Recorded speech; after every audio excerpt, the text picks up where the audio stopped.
खाली दिमाग में भूत भविष्य की चिंताएं व्याप्त रहती हैं, जो व्यर्थ की होती हैं। जो बीत गया उसका चिंतन करना बेकार है, आगे क्या होगा वो भगवान जानते हैं। हम क्यों माथापच्ची करें? हम तो वर्तमान के समय को सकारात्मक भाव से युक्त करके आनंदित हो। बुद्धिमान वही है जो वर्तमान के समय को भागवतिक भाव से युक्त करके, सकारात्मक भाव से युक्त करके आनंदित हो। वो मूर्ख है जो भूत भविष्य की चिंता में वर्तमान को नष्ट कर रहा है। जो हो गया सो हो गया, अच्छा हुआ या बुरा हुआ, जो होगा वो देखा जाएगा, अच्छा हो या बुरा। वर्तमान में यदि हम राधा राधा जप रहे तो हमारा भूत भी पावन हो जाएगा और भविष्य भी प्रकाशवान हो जाएगा। इसलिए खाली दिमाग में बैठे हो, नाम जप नहीं कर रहे, भगवत चिंतन नहीं करे, तो वो तो कुछ करेगा ना, तो वही करेगा जो संसार देखा है, जो सुना है, जो भोगा है, जो घटना घटी, उसी का चिंतन होगा। वो चिंतन आपकी जीवनी शक्ति को नष्ट करेगा, आपको डिप्रेशन में पहुंचाएगा। और भागवतिक चिंतन आपको डिप्रेशन से मुक्त कर देगा, आपको आनंद से युक्त कर देगा। हमें लगता है नाम जप करो तो दिमाग जो आपका है वो पवित्र हो जाए, भगवत भाव से युक्त हो जाए। खाली समय में क्यों? विवेक जब हो जाता है तो बड़ी सी बड़ी घटना को 2 मिनट में काट के फेंक देता है, और विवेक जब नहीं होता तो 20 साल पुरानी बात भी याद आकर के दिल को दुख दिया करती है। तो विवेक को पुष्ट करो, काहे को इतनी बड़ी बात हम अपने दिमाग में बैठा ले रहे जो हमारी जीवनी शक्ति को कमजोर करे, हमारे आनंद का नाश कर दे, हमारे वर्तमान को जलाए। घटना हुई पहले और जल हम रहे आज, तो मूर्खता है कि विवेक है? आप सोचो, वो हो गई, उससे कोई मतलब नहीं। अब आज रोने से आपको वहां कोई फर्क नहीं पड़ता, वो तो बीत गई। अब वर्तमान के इस सेकंड को आप पावन क्यों नहीं बना लेते? जो ये वर्तमान अभी भूत बनेगा ना, तो भूत भी अच्छा हो गया और भविष्य भी अच्छा हो गया। वर्तमान को यदि हम वर्तमान की केवल 1 मिनट की बात कहते हैं, 1 मिनट के बाद जब दूसरा मिनट लगेगा वो फिर हमारा वर्तमान होगा। हम वर्तमान के 1-1 मिनट को यदि संभाल कर चलते हैं तो हमारा भूत भी पावन होगा और भविष्य भी मंगलमय होगा। अब भूत और भविष्य की चिंता में अगर हम वर्तमान को नष्ट करते हैं तो हमें लगता है फिर हमारी मूर्खता हमको दुख देना चाहती है। हमें इस मूर्खता को दूर करना चाहिए। कल क्या होगा? वही होगा जो मंगल भवन ने रच रखा है। पीछे अब ऐसा हो गया तो वो तो हो गया, उसमें क्या है? अब लो नसानी, अब ना नसई हो, आज तक गलती हुई अब नहीं करूंगा। अब वर्तमान को सुधारो, राधा राधा राधा। इस मिनट में हमसे कोई गलती ना होने पावे तो यही मिनट भूत बन गया, और इस मिनट में गलती ना होने पावे तो हम अगले मिनट की तैयारी कर रहे हैं गलती ना होने वाले की, तो भविष्य भी हमारा उज्जवल हो गया। वर्तमान के सेकंड और मिनट को संभालते चलो, आपका भूत भी पावन हो जाएगा और भविष्य भी उज्जवल हो जाएगा। डॉक्टर आशीष जी, राधे राधे श्री राधे राधे। महाराज जी, आपका सत्संग यूट्यूब के माध्यम से पिछले 6 महीने से सुन रहा हूँ। इससे जीवन में बड़ा परिवर्तन है। वृंदावन पहली बार आया हूँ, आपके सत्संग में सुना है कि जिस पर राधा रानी की कृपा होती है वही वृंदावन आ सकता है। तो क्या मैं ये समझूं कि मुझ पर राधा रानी की कृपा है? जी पक्का। प्रथम यथामति प्रणवो श्री वृंदावन अति रम्य, श्री राधिका कृपा बिनु सबके मनन अगम्य। आप मन से भी नहीं सोच सकते वृंदावन, अगर शरीर से आने की तो बात जाने दो, मन से भी नहीं सोच सकते कैसा होगा वृंदावन। अगर आप आए हैं तो मेरी महारानी जी ने कृपा की। जिनको वृंदा विपिन है कृपाति नहीं की हुए, तभी तो वृंदावन में आना होगा। वृंदावन में 1 घंटा रहना या 1 दिन रहना ये बड़े सौभाग्य की बात है। तो श्री जी की कृपा है, अब इस कृपा को और बढ़ाओ। अब हर समय नाम जप करो। जब श्री जी ने इतनी कृपा की है तो राधा राधा राधा राधा। सत्संग सुनो, नाम जप करो, अपने कर्तव्य का पालन करो। जो कर्तव्य है, व्यापार, नौकरी, किसानी, डॉक्टरी, मास्टरी, जो भी है वो भगवान की पूजा है, ऐसा मानकर करो। कमाए हुए धन से परिवार रूपी भगवान की सेवा करो, परिवार को सुखी रखो और नाम जप करो। जीवन पूरा हो तो भगवान को प्राप्त हो जाओ। जयकांत पटेल जी, शिकागो से। राधा राधा। महाराज जी, राधे राधे। महाराज जी, जब नाम जप में मेरा मन नहीं लगता तो जबरदस्ती नाम जप करना चाहिए। फिर मन में सवाल आता है कि अगर मन नहीं लगता तो ये भगवान के प्रति प्रेम है या सिर्फ मेरा भगवत प्राप्ति का स्वार्थ? कोई नहीं, कुछ नहीं सोचना, ये सब केवल बुद्धि की विवर्त है। हम जहर आपको श्रद्धा से खवावे तो मरोगे ना, या आप श्रद्धा से खा लो मरोगे, अश्रद्धा से खा लो या हम छल से खवा दें, उसका प्रभाव कहां जाएगा? तुम्हारे श्रद्धा, अश्रद्धा, छुपाओ, प्रगट, गुस्सा, कैसे भी जहर खाओ, उसका प्रभाव हटेगा क्या? नहीं हटेगा। वो मारण शक्ति रखता है, वो मारेगा। ऐसे ही नाम में तारण शक्ति है, मंगल शक्ति है, आनंद शक्ति है, सब सुख शक्ति है। तो भाव कुभाव अनख आलस हो, नाम जपत मंगल दिस हो। हमें किसी न किसी तरह से नाम से जुड़े रहना है। हमारा मन कहे कि तू स्वार्थी है, बढ़िया है, तू परमार्थी, बढ़िया है, तेरे सपोर्ट से नहीं। मैंने नियम लिया है कि मुझे नाम जप करना है, आनंद मिले ना मिले, मन लगे ना लगे, श्रद्धा बने ना बने, भाव कुभाव अनख आलसहु, नाम जपत मंगल दिशि दसहु। दसों दिशाओं में कहीं भी चले जाओगे मंगल होगा। राम कृष्ण हरि, जो नाम प्रिय लगे भगवान का खूब नाम जपते रहो, ठीक है। ये मन की बातें, मन बहुत बदमाश है, वो तो गंदी बातों में ले जाना चाहता है। हाँ प्रभु, मेरी बहुत भयंकर दुर्गति हो रही, 2 साल अंतर बाहर भी चल रहा हूँ, बाहर से भी प्रतिकूल, अंदर से भी प्रतिकूल। क्यों, कारण क्या है? पहले आपके यहाँ से सत्संग मिले आए थे 20 जून को एकांतिक में, तब मैंने ये सब बंद कर दिया था 1 साल से, मतलब 2 सालों कोई भी पाप आचरण गलत तो नहीं किया। फिर भी अंदर से बहुत भयंकर दुर्गति हुई, रात को नींद नहीं आती, फिर भी मैं गलत तो नहीं कर रहा हूँ, बिल्कुल नाम भी जप कर रहा हूँ 4 बजे। देखो, जब तक नाम जप के द्वारा पाप भस्म नहीं होते तब तक ये स्थिति नरक जाके भोगनी पड़ती कल्पों। अगर यहाँ 1-2 साल में नाम जप और बढ़ाओ और ये भस्म हो जाता है तो रो पड़ोगे आनंद में नाचने लगोगे। अपने द्वारा किया हुआ पाप अगर जो हमको नरकों में कल्पों भोगना था, अगर हम मनुष्य जीवन में 1-2 साल में जल करके उसे पार कर जाते तो बहुत अच्छी बात है ना। ये जलन ऐसी भगवान नहीं देते जो सह ना सके, भगवान उतनी ही जलन देते जितनी सह सको। तो आप राधा राधा जपो और धैर्य पूर्वक सहते रहो। जिस दिन पाप नष्ट हो जाएगा उसी दिन देखना हृदय शीतल हो जाएगा, मन प्रसन्न हो जाएगा। बाहर से क्या जल रहे हैं? बाहर से जैसे प्रतिकूलता और पिताजी, अंदर की अगर ठीक हो जाए तो बाहर की प्रतिकूलता से क्या परेशानी है? बाहर जैसे माहौल है पूरा खराब है, पूरा माहौल है खराब है, और पिताजी शराब पीते हैं और हम तुमने बंद कर दिया पहले का पुराना अभ्यास। हमारी बात सुनो बच्चा, लंका में विभीषण जी ने भक्ति कर ली, तुम्हारे यहाँ लंका से ज्यादा विरोधी भाव थोड़ी है। लंका निश्चर निकर निवासा, यहाँ कहाँ सज्जन कर निवासा। निकल जाओ बच्चा, तुम बहुत अच्छे आदमी हो, जो गलती हो गई हो जाने दो, अब आगे मत करना। अंदर जो जलन हो रही उसको सह जाओ, बाहर जो प्रतिकूलता मिलती है वो भगवान की कृपा से मिल रही, आगे चलकर आप आनंदित हो जाओगे। जी वहीं रह के प्रतिकूलता, और क्या भागना थोड़ी, भागोगे तो जहाँ जाओगे वही प्रतिकूलता मिल जाएगी। जी आपने बोला निकल जाओ बच्चा, तो निकल जाने का मतलब उस प्रतिकूलता के दुख से निकल जाओगे। जाना कहाँ है? हम कहते हैं कहीं भी जाओ सब जगह माया है, कहाँ जाओगे? गुफा माया नहीं है क्या? कहीं भाग के जाओ सब जगह माया। और अगर भजन करो तो सब जगह भगवान है, जब सब जगह है तो वहां भी है, सब में है तो पिताजी में भी है, चिंता क्या करनी? अरे अभी तुम समझे नहीं, अभी नादान पने में लड़ रहे हो। वहीं रावण की सभा में बैठते थे विभीषण, लंका में ही रहते थे और राम का डंका बजाए थे अपने हृदय में। नहीं तो हमको भक्ति करनी भाई। देखो चतुर वही है जो अपने को भक्त न साबित करे, भक्ति कर ले जाए, नहीं तो विरोधी भावों को भी झेलना कठिन होता है ना। पिताजी शराब पी क्या रहा, तुम उनके चरण छू, हे भगवान कोई भी नाटक करो, मालिक आप ही हो, प्रभु आप ही हो, इसमें ये पिता के रूप में आप ही हो प्रभु, कुछ भी लीला, आपका भजन बन रहा है, वो गाली दे दे चुपचाप सह लिया। मस्त रहना सीखो यार, हर परिस्थिति में मस्त रहना सीख गया, यही तो ज्ञान है। और क्या ज्ञान है? दूसरे को उपदेश देने से केवल थोड़ी, दुख सुख में लाभ हानि में मान अपमान। राधा राधा राधा, जय हो प्रभु आपकी जय हो। हर कदम हम प्रभु की तरफ बढ़ते जा रहे, जय हो। क्या हानि है? ठीक है, कुछ शीतलता पड़ी कि नहीं पड़ी?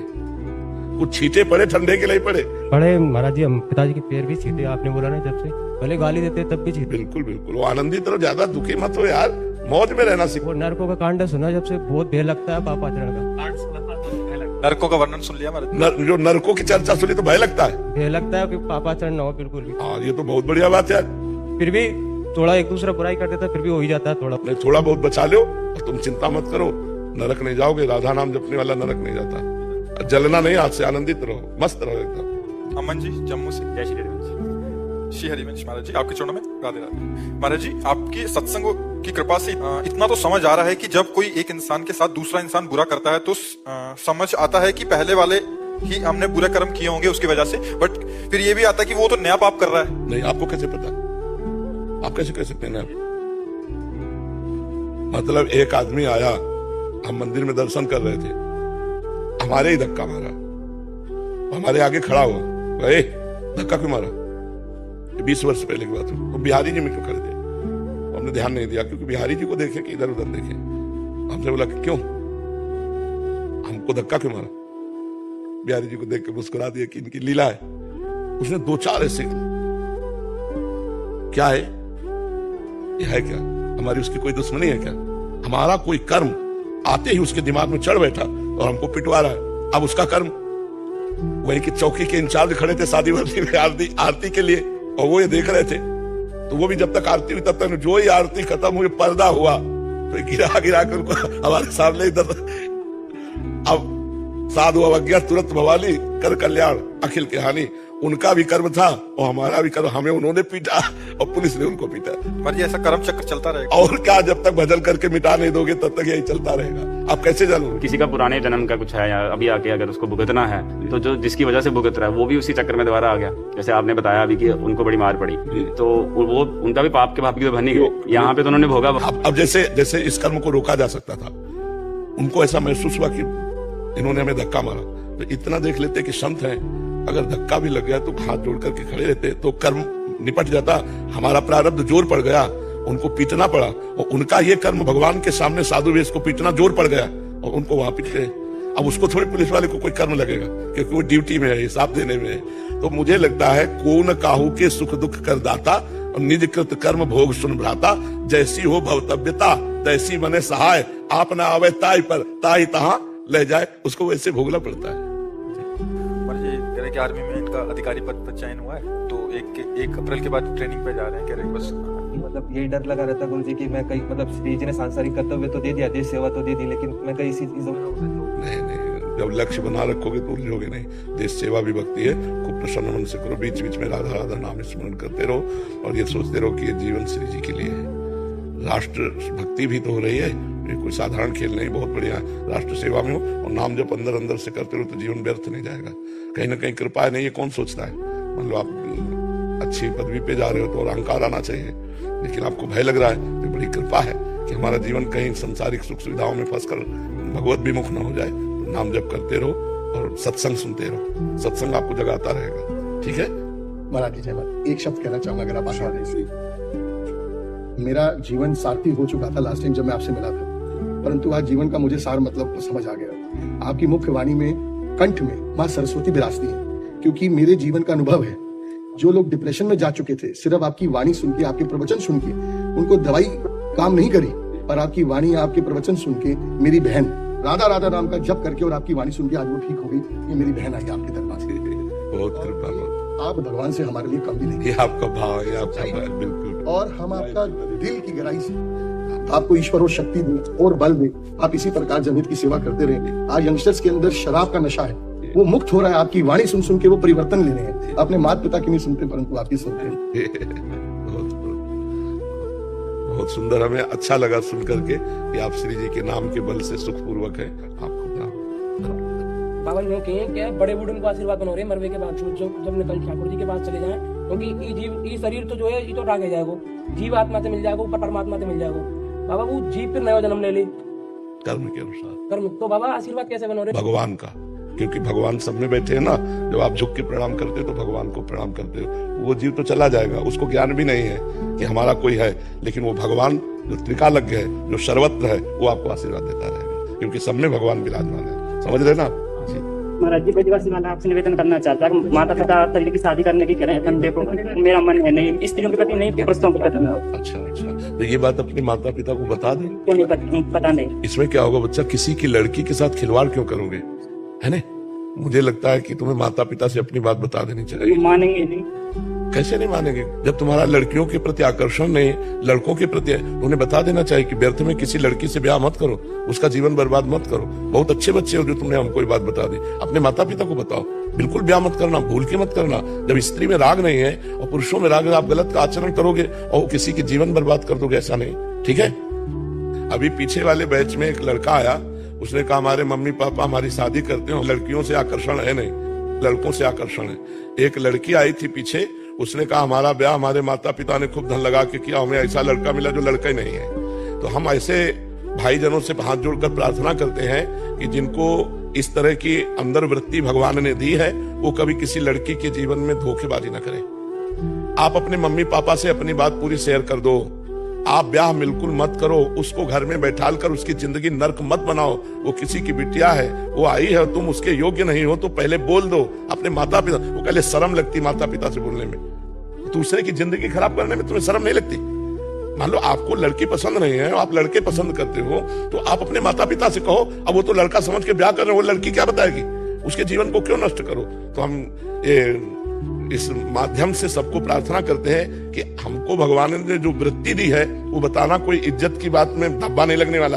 भगवान ने हमें बनाया है तो अपने माता पिता को बोल देना चाहिए कि लड़कों की तरफ आकर्षण है, लड़की की तरफ बिल्कुल नहीं, इसलिए ब्याह नहीं होना चाहिए। तो आप कम से कम किसी की जिंदगी के साथ तो खिलवाड़ नहीं करोगे। तो अब बोलो वो क्या करे, उसका क्या दोष, उसका तो जीवन बर्बाद कर दिया आपने ब्याह करके। तो पहले बता दे, जो ऐसे भाईजन है कोई गलत बात नहीं है। क्या भगवान ने तुम्हारी रचना तुम्हारे स्वभाव की है, तुम अपने स्वभाव की बात कह सकते हो कि हमारे स्वभाव में स्त्री प्रियता नहीं है, तो किसी की जिंदगी के साथ खिलवाड़ नहीं होगा। मान लो जैसा हमारे कर्म के अनुसार भगवान ने बनाया, तुम अपनी बात तो रख सकते हैं ना। समाज है, अब उसको छुपा लिया आपने अपनी बात को और ब्याह करके घर में बैठा लिया, उससे बात करते नहीं हो तुम दूसरों, फिर उसका क्या होगा, वो लड़की क्या करेगी, उसका जीवन क्या होगा। इसलिए हम इस माध्यम से सबसे प्रार्थना करते हैं, डरो मत। जी, माता पिता को भी सपोर्ट करना चाहिए। हाँ, सपोर्ट करना चाहिए। अपने माता पिता को खुल के बताओ, और माता पिता से प्रार्थना है कि आप उस बच्चे को समझने की चेष्टा करें। उसके स्वभाव की रचना ऐसी माया के द्वारा हुई है, वो मतलब ऐसा नहीं कि डांटने लायक हो या डांट टपट के आप उसके स्वभाव को बदल सकते हो, नहीं, एक दूसरे को ताकत बनाइए। हाँ बिल्कुल ऐसा होना चाहिए, एक दूसरे को सपोर्ट करके चलो तो अच्छा रहेगा।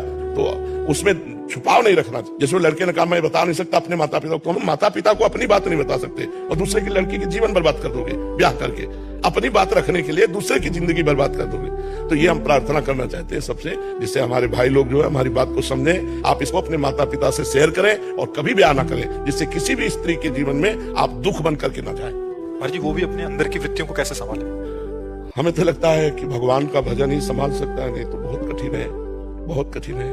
नाम जप करो और भगवान की भक्ति, अगर संभाल सके तो सबसे बड़ी विजय हो गई कि मतलब माता बहनों की तरफ आकर्षण नहीं और पुरुषों से भावना रखे तो आगे निकल गया भजनानंदी महात्मा। फिर क्या हो गया, जब हमको हितधाम में प्रश्न आया था एक, तो हम लोगों से पूछा था क्या होता है, क्योंकि हमने शास्त्र में नहीं पढ़ा, हमने कभी स्कूल में नहीं सुना, ये तो अभी मतलब ज्यादातर प्रकाशित हुआ है, नहीं तो पहले प्रकाशित नहीं। स्त्री स्त्री से मोहित हो रही है, पुरुष पुरुष से मोहित हो रहा है। अगर रुचि विधाता ने दे दी है तो फिर उसी रुचि से जीव जीता है। भगवान कलयुग भगवान कुछ नई रीतियां चला दी हैं जो हमारी समझ में नहीं आती, पर हमें लगता है कि ऐसी बहनें ऐसे भाई अपने परिवार को व्यक्त कर दें। नहीं, आपको पुरुष प्रिय नहीं है, आप ब्याह करके गई उसके साथ नफरत का व्यवहार करेंगी, बहुत गलत हो जाएगा। आपको स्त्री प्रिय नहीं है, आप उसके साथ नफरत का व्यवहार करेंगे, बहुत गलत हो जाएगा। जैसा विधाता ने रचा हो, पर विपरीत संबंध रच करके आप दूसरे को मतलब दुख ना दें, ये हमारी प्रार्थना है। श्रीमती निहारिका शर्मा जी, कानपुर से।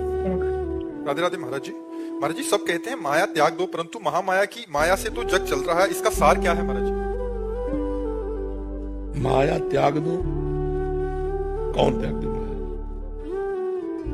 सांसारिक चीजों के प्रति, संबंधों के प्रति।